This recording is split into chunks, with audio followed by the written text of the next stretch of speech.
that Columbus was a man of his time. But long before the Italian explorer discovered the Americas on behalf of Spain, a native culture had been flourishing, including that of the Innu tribe, traders and hunters who roamed what is now Labrador and Quebec in eastern Canada. The tribe was devastated, first by smallpox and other diseases imported from Europe, and then by the collapse of the fur trade.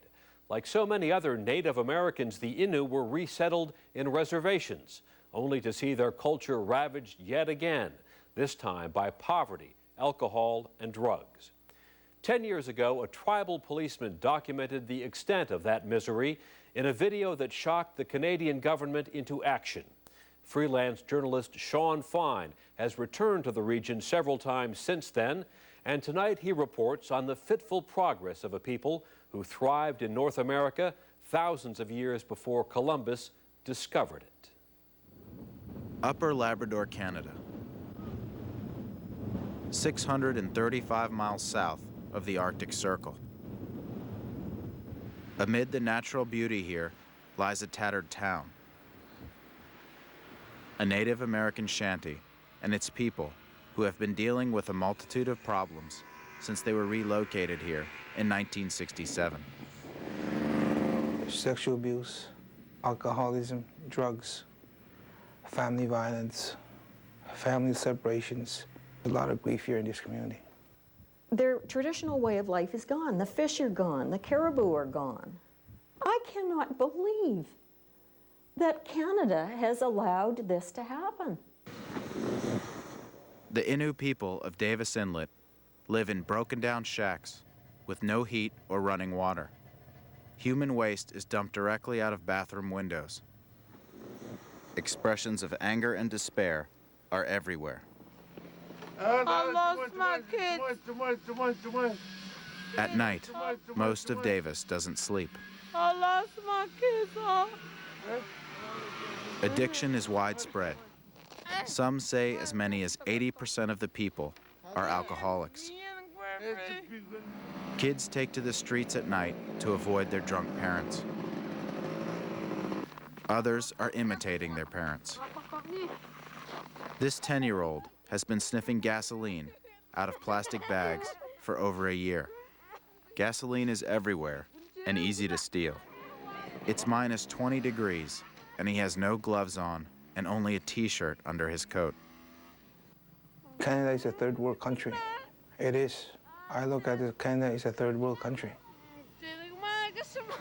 I see what the problems here. I relate to the problems, I live with the problems. It's in me, it's in my blood. Simeon Jakovic, Davis Inlet's chief, knows the difficulties the children of his people face.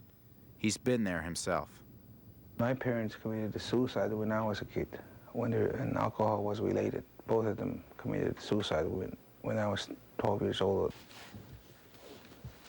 That was the hardest part for me, growing up and see my parents take their own lives like that. So I turned into alcohol, I turned into gas sniffing. His alcohol abuse and gas sniffing continued for 15 years, until his grandfather spoke out. And he said to me, "You gotta remember what alcohol did to your parents." So I haven't had a drink since then.